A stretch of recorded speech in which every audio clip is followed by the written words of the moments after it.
We bring in the great David Feherty. He's contributing to Golf Channel and NBC Sports, live tournament coverage, 148th Open Championship taking place at Royal Portrush. A native of Northern Ireland and grew up just a short drive from Portrush. I don't know if it's like a Brooks Koepka drive or maybe a Corey Pavin drive. Live coverage of the 148th Open airs on Golf Channel and NBC. That's today through Sunday. Live coverage of the first round airs on Golf Channel. In fact, it's on right now.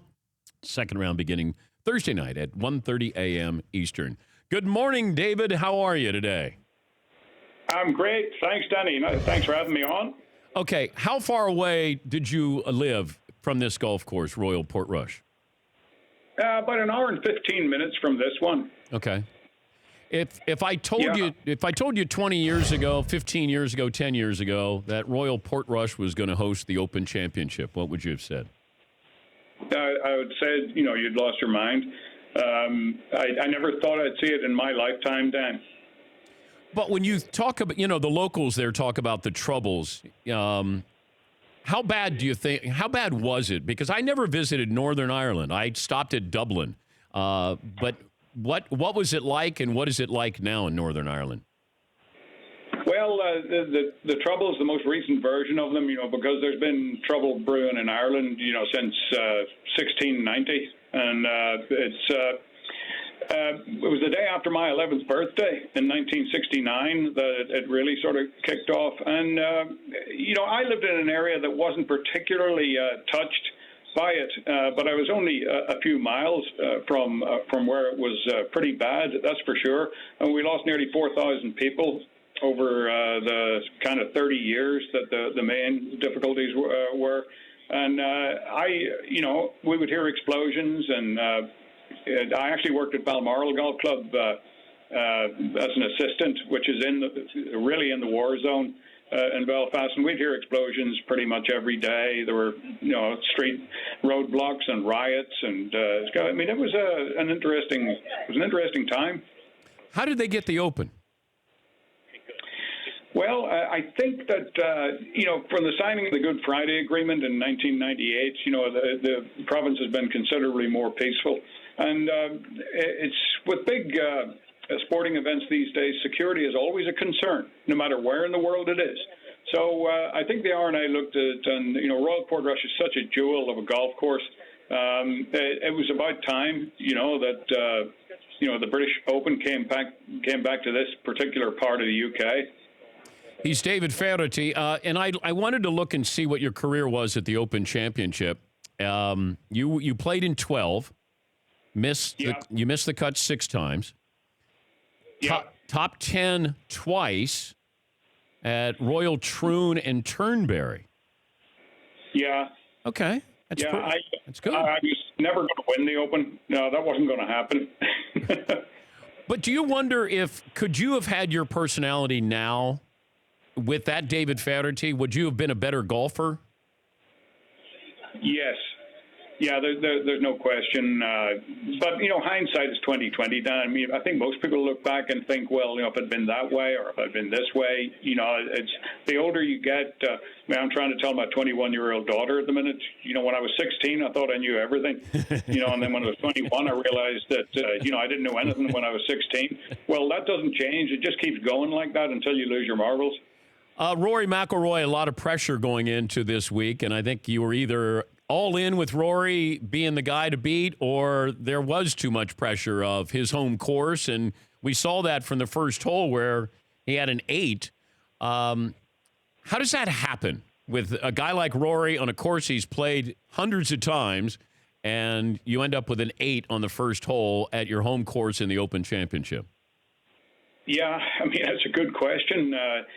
The first hole here at Royal Portrush, there's out of bounds on each side. It is, it's not a particularly difficult tee shot, but when you consider the sort of pressure that Rory is under, the hometown boy and the enormous amount of support that he has, there was a huge roar when he gets up on the first tee. Probably something unlike, anything he's ever experienced. But to hit it out of bounds with an iron, that is not a particularly good shot. And then he nearly hit it out of bounds with the next one.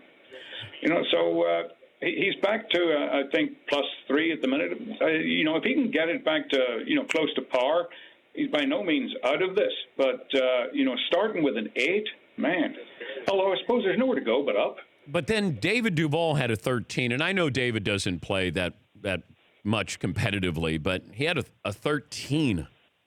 I mean, it's hard to look at, watch something like that when he used to be the best golfer in the world. Oh, yeah. Well, I mean, he also threw an 8 in as well. I tell people it's always nice to have a 1 in your scorecard, but you don't want a 3 after it. It's, yeah, that doesn't work. But it just goes to show you, I mean, it doesn't matter who you are, especially in links golf. But he had an episode where he played the wrong ball, and I think he played it more than once. So it was just a bizarre, episode. But, I mean, it can happen to anybody. It doesn't happen very often, but there you go. I was watching the telecast this morning, and Nick Faldo talked about Tiger Woods' chances here, and he said, if the weather was really warm, then he would give Tiger a better chance. But you know how that weather is. An hour ago, it was raining and it was windy. Now it's sunny there. But what role does the weather play on just the physicality of Tiger being able to play these 4 rounds here in Northern Ireland?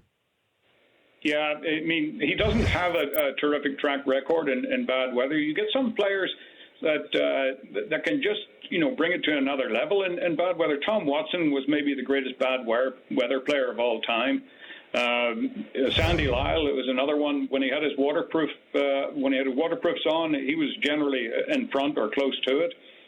Tiger is, he's susceptible to, the back issues, obviously, stiffness, and, anytime you're playing in cold or damper weather, that can be an issue. And Brooks Koepka, I don't know if people, it felt like they were on the edge of, was he going to be great because you can't overpower these kind of golf courses, I don't think. I don't know what Royal Portrush is like. Far more lush and not dried out like some of these other link-style courses are. But Brooks Koepka's chances are what, in your opinion? Well, I think he's got a great chance, Dan, because, he has tremendous power, but he knows when to use it. You'll see a lot of irons and fairway woods from tees here at Royal Portrush. It's not the longest golf course, playing about 72 and a half, I think. You really need to think about where you're leaving it. You almost have to play the golf course backwards in your head. Where do I want to put this so I can play the next shot? And you don't win 2 US Opens in a row without being able to figure your way around a technical golf course. So, I think he's got a great chance. Tiger said that he reached out to Koepka, wanted to play a practice round, and we had Amanda Balionis from CBS Golf and Team Callaway yesterday, and I asked her that, and she goes, no, Tiger didn't care about being with Brooks. He wanted to be with Brooks's caddy who grew up on this golf course. What do you make of Koepka ghosting Tiger and not returning his text? Yeah, I'm not sure what went on there, but Ricky Elliott is from my hometown in Bangor and has been around this golf course. Oh God, I don't know how many times. He's a fantastic caddy, I mean, I can see Harry.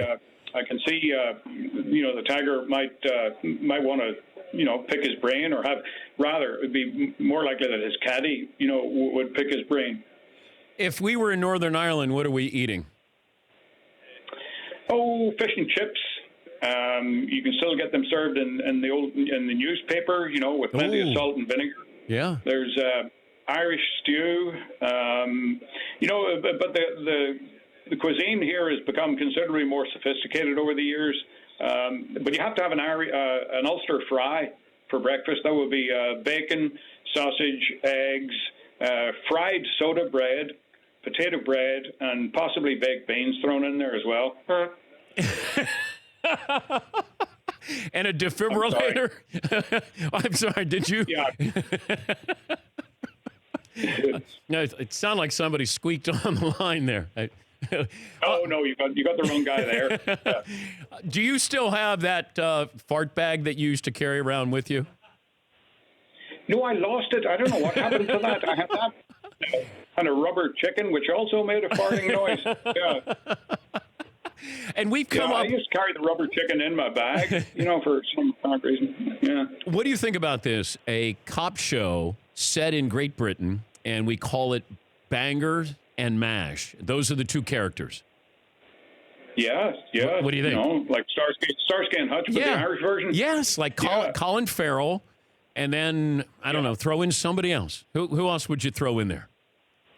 Oh, let's see. Colin Farrell would be, I think he'd be Bangers. But you'd have to have a female there, okay. As Mash. Okay, so I think, who's Mash? Yeah. Yeah, who would Mash be? I'm trying to think of an Irish actress that would do it. We could throw in Sinead O'Connor. She's out of her mind. No. You couldn't have. She would be Mush, not Mash. No, we can't. Maybe Saoirse Ronan. How's that? Oh, Saoirse Ronan. Yes, yeah, she'd be terrific. Yeah. Absolutely. Hey, have fun today, as always, and it's a pretty proud moment, I'm guessing, for those folks in Northern Ireland that the Open Championship is back. So hopefully it is a great tournament that we all expect, and we appreciate your time as always, David. Yeah, thanks, Danny. It's going to be fantastic. I can't wait. That's David Feherty, NBC Sports Golf, part of Golf Channel and NBC Sports Live tournament coverage. For more Dan Patrick Show, tune into Audience Channel 239 on DirecTV. Stream for free on BR Live or download the Dan Patrick Show app.